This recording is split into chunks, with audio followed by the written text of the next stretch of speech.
আবহাওয়া অফিস জানিয়েছে, উত্তর পশ্চিম বঙ্গোপসাগর এবং বাংলাদেশের উপকূলীয় এলাকায় অবস্থানরত নিম্নচাপের প্রভাবে উত্তর বঙ্গোপসাগর, বাংলাদেশের উপকূলীয় এলাকা এবং সমুদ্রবন্দরসমূহের উপর দিয়ে দমকা অথবা ঝড়ো হাওয়া বয়ে যেতে পারে।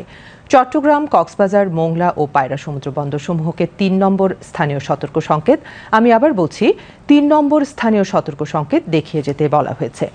অমাবস্যা নিম্নচাপের কারণে উপকূলীয় জেলা সাতক্ষীরা, খুলনা, বাগেরহাট, ঝালকাঠি, পিরোজপুর, বরিশাল, বরগুনা, পটুয়াখালী, ভোলা, চাঁদপুর, লক্ষ্মীপুর, নোয়াখালী, ফেনী, চট্টগ্রাম, কক্সবাজার এবং তাদের অদূরবর্তী দ্বীপ ও চরসমূহ ১ থেকে ৩ ফুট অধিক উচ্চতার বায়ুতাড়িত জলোচ্ছ্বাসে প্লাবিত হতে পারে। উত্তর বঙ্গোপসাগরে অবস্থানরত সকল মাছ ধরার নৌকা ও ট্রলারসমূহকে পরবর্তী নির্দেশ না দেওয়া পর্যন্ত নিরাপদ আশ্রয়ে থাকতে বলা হয়েছে। এদিকে আবহাওয়ার পূর্বাভাসে বলা হয়েছে, খুলনা, বরিশাল, চট্টগ্রাম ও সিলেট বিভাগের অধিকাংশ জায়গায় এবং রংপুর, রাজশাহী, ঢাকা, ময়মনসিংহ বিভাগের অনেক জায়গায় অস্থায়ীভাবে দমকা হাওয়া সহ হালকা থেকে মাঝারি ধরনের বৃষ্টি অথবা বজ্রসহ বৃষ্টি হতে পারে। সেই সাথে খুলনা, বরিশাল ও চট্টগ্রাম বিভাগের কোথাও কোথাও মাঝারি ধরনের ভারী থেকে অতি ভারী বর্ষণ হতে পারে।